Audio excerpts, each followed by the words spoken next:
6h34, vous écoutez Europe 1, bonjour. Le projet de loi de finances 2025 devrait être adopté cet après-midi après l'échec attendu des motions de censure contre François Bayrou. Oui, ni le RN ni le PS n'entendent les voter, ce qui assure au Premier ministre un bail prolongé à Matignon et à la France un budget.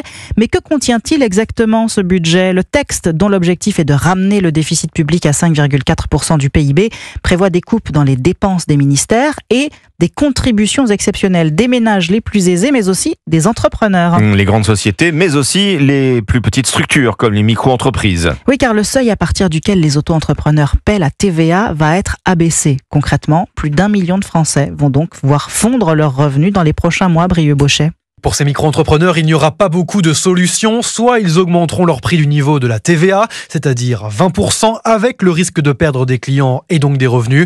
Soit ils rogneront dans leur marge et donc dans leurs revenus. Pierre André est le directeur général de Wicasa, entreprise qui met en relation entrepreneurs et particuliers. Tous ceux qui gagnaient aujourd'hui entre 25 000 et 37 000 euros vont perdre 20% de leurs revenus, tout simplement. Parce que globalement, en réalisant le même chiffre d'affaires, ils vont devoir en reverser 20% à la TVA. Pour quelqu'un qui gagne 2 000 euros par mois, il va perdre pratiquement 400 euros par mois de revenus de ce fait-là. Et afin de limiter les dégâts, beaucoup devraient opter pour le travail au noir, estime Pierre André. C'est un seuil qui est en général connu des micro-entrepreneurs et qui savent qu'ils n'ont pas intérêt à le dépasser parce qu'en fait le coût pour eux est juste colossal. Les micro-entrepreneurs vont être quelque part bridés à ces revenus-là. Qu'est-ce qu'ils vont faire quand ils vont vouloir gagner plus au-delà de 25 000 euros ? En fait, on va juste encourager le travail non déclaré. Et au bout du compte, pour l'État, la mesure pourrait donc avoir comme effet collatéral une perte de recettes sociales et fiscales. Brieux Bochet.